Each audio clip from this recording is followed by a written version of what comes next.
Bonjour à tous, je souhaitais vous faire une petite introduction à ce parcours Saint-Joseph qui va sortir sur Catoglade aujourd'hui et les 4 prochains jours. Ce sera un parcours un peu particulier. Particulier pourquoi? Parce qu'il n'y aura pas les engagements, les phrases du jour et la prière du jour, ce sera vraiment l'enseignement. Jean-François Froger, qui est un auteur, physicien, philosophe, exégète, va nous introduire à un vaste sujet, celui de la famille. Comment Dieu s'est introduit à l'humanité?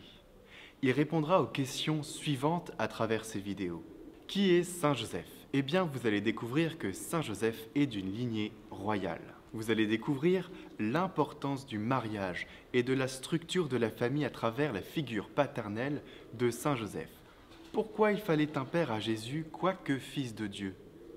Pourquoi Marie n'aurait pas pu élever Jésus seul? Comment on fait un vrai homme? Pourquoi nous ne sommes pas comme des animaux? Pourquoi fallait-il que Marie soit mariée pour que l'enfant qui naîtrait d'elle, Jésus, soit vraiment un homme? Il parlera donc de la paternité humaine et divine.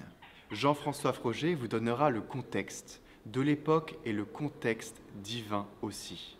Et je vous invite donc à suivre ces vidéos jusqu'au bout pour profiter d'un enseignement qui vous permettra de comprendre, outre mesure, toute une dimension.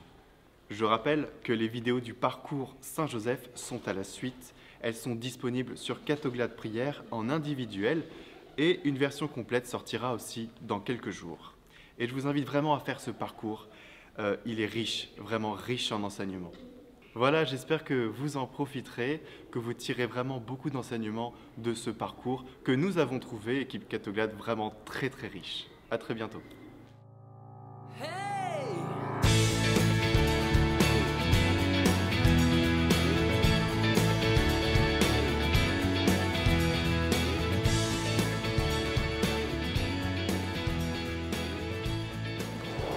Je m'appelle Jean-François Froger et je suis né dans la région parisienne il y a déjà bien longtemps, enfin en 1941. Donc c'était en pleine guerre et mes parents ont bien souffert, ils me l'ont raconté. Et c'est utile, on va voir, parce que nous faisons partie d'une famille. Nous faisons partie d'un pays, nous faisons partie d'une langue, même si nous pouvons partager évidemment avec les hommes de tous les pays, de toutes les langues. Maintenant, il y a un petit problème de traduction, d'interprétation, dès qu'on passe d'une civilisation à l'autre. Et donc je vais essayer de dire des choses sur l'Écriture sainte, puisque nous sommes réunis pour parler de Saint Joseph. Alors Saint Joseph, c'est la culture araméenne du 1er siècle, mais qui s'enracine dans 2000 ans de culture hébraïque. Donc, il y a un petit effort à faire pour chacun d'entre nous aujourd'hui, de quelque pays que nous soyons, pour comprendre les origines du christianisme, pour y adhérer ou pour le savoir simplement.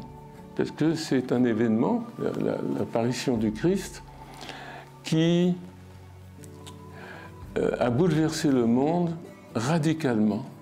C'est le seul événement mondial qui a transformé vraiment toute la planète. Alors progressivement. Donc je vais essayer de parler de ce que j'ai appris et ce que j'ai médité aussi à propos de Saint Joseph.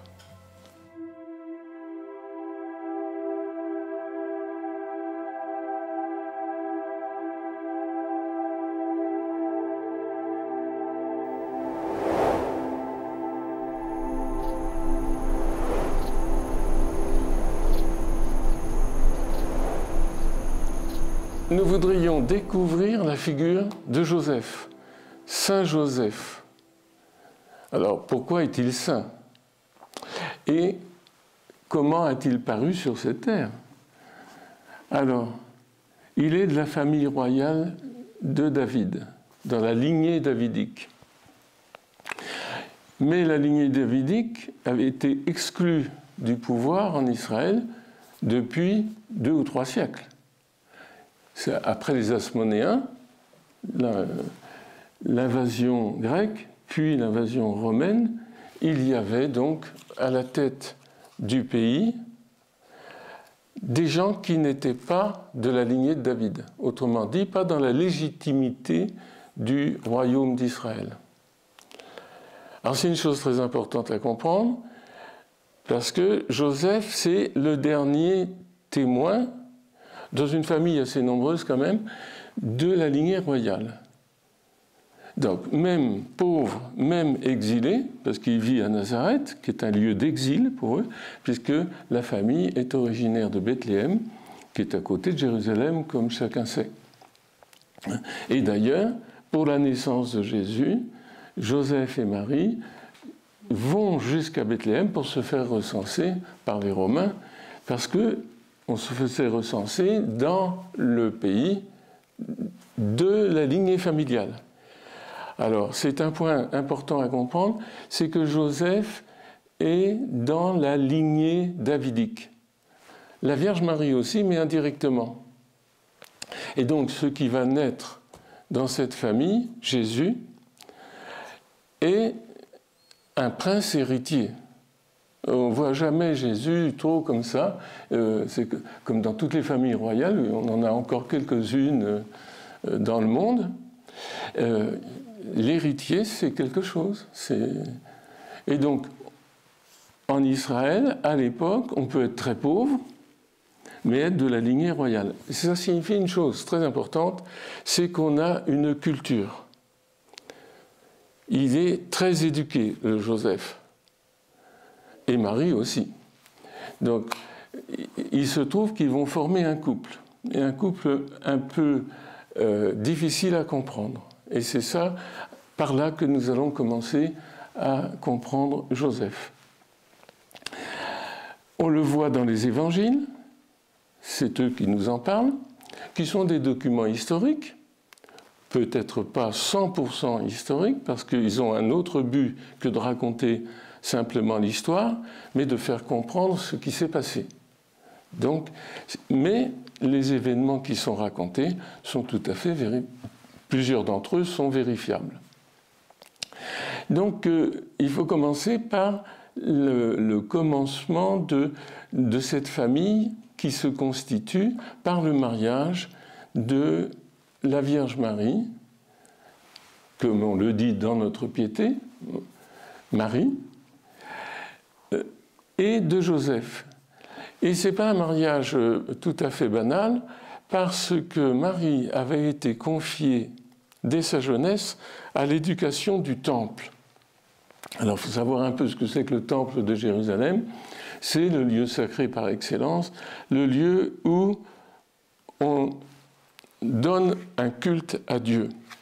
Et le seul lieu. Les synagogues ne sont pas des lieux de culte, c'est des lieux de prière et d'étude. Hein? Donc le rabbin de l'époque, le chef de synagogue, qui n'est pas forcément un rabbi, justement, n'est pas forcément un enseignant, il conduit la prière. Donc Jésus, par exemple, fréquente la synagogue de Nazareth toute son enfance. Et à un moment, il y revient, étant devenu prophète, comme il le dit, et il est mal reçu, parce qu'il change de statut. On le connaissait comme un gamin du village, et puis tout d'un coup, il vient dire la parole dans la synagogue. Alors Joseph, on ne connaît pas grand-chose de son origine, mais on sait que pour le mariage, il y a une tradition qui vient d'écrits apocryphes. Écrits apocryphes, ça veut dire qu'ils ne sont pas reçus dans le canon des Écritures comme parfaitement sûrs, comme transmettant la tradition vraie. Il y a de l'histoire, il y a de la tradition dans les apocryphes, mais il y a aussi de la légende, il y a aussi des broderies pieuses. Mais il y a aussi de l'histoire. Et donc, par exemple, on connaît le passage de la Vierge Marie au temple. À 3 ans, elle a été confiée. Donc c'est très important au niveau de la configuration mentale. Elle a été élevée par ses parents pendant 3 ans. Elle a été confiée au temple à 3 ans jusqu'à l'âge d'être mariée. Mais qui avait l'autorité sur elle? Alors il faut bien retenir ce point, ça va revenir dans la structure de la famille après. C'est le grand prêtre qui est le patron du temple en quelque sorte, et qui avait l'autorité donc sur la Vierge Marie, qui faisait partie de toute une série de jeunes femmes, de jeunes filles, qui étaient éduquées au temple. Donc une éducation qui recevait à la fois en araméen, qui était la langue courante, et en hébreu, évidemment, qui était déjà la langue sacrée, qui n'était plus parlée couramment. Mais tous les gens instruits la connaissaient, comme chez nous, il y a encore 20 ans, les gens instruits connaissaient le latin. Maintenant, même les gens instruits ne connaissent plus le latin. Voilà. Mais donc il y a des choses qui changent, et parfois en peu de temps. Donc Joseph, comme il est de la lignée royale, est un prétendant possible au mariage avec la Vierge Marie. Parce que toute femme doit être mariée. Intérieurement, on le sait ensuite, par la tradition aussi, la Vierge Marie, on l'appelle justement la Vierge Marie, avait fait le vœu de chasteté. Mais qui est une chose tout à fait étrange et rare en Israël, parce que le devoir premier de l'homme, c'est de se marier et de faire des enfants. Et c'est le devoir premier de la vie. On nous a mis au monde, il a fallu pour ça un homme et une femme, enfin jusqu'à présent, et il n'y a de vivant que parce qu'il y a des hommes et des femmes qui ont fait des enfants. Et donc, il y a un devoir absolument essentiel quand on est vivant, c'est de prolonger, propager la vie. Alors il y a des exceptions, il y a ceux qui ne peuvent pas, comme dit Jésus, hein. Il y a des gens qui naturellement ne peuvent pas avoir d'enfants. Alors ils ont un statut spécial, et puis il y a des gens qui choisissent de ne pas avoir d'enfants. Et ça, c'est une chose qui a été beaucoup développée dans le christianisme, avec les vierges consacrées et les moines, qui font vœu de chasteté, c'est-à-dire de s'abstenir du mariage et donc de ne pas faire d'enfants, pour montrer autre chose dans la nature humaine. Mais l'essence de la nature humaine est de se reproduire. Alors ça, c'est très important pour comprendre pourquoi il fallait un père à Jésus, quoique fils de Dieu. Parce qu'il fallait nécessairement qu'il fût l'enfant d'une famille réelle.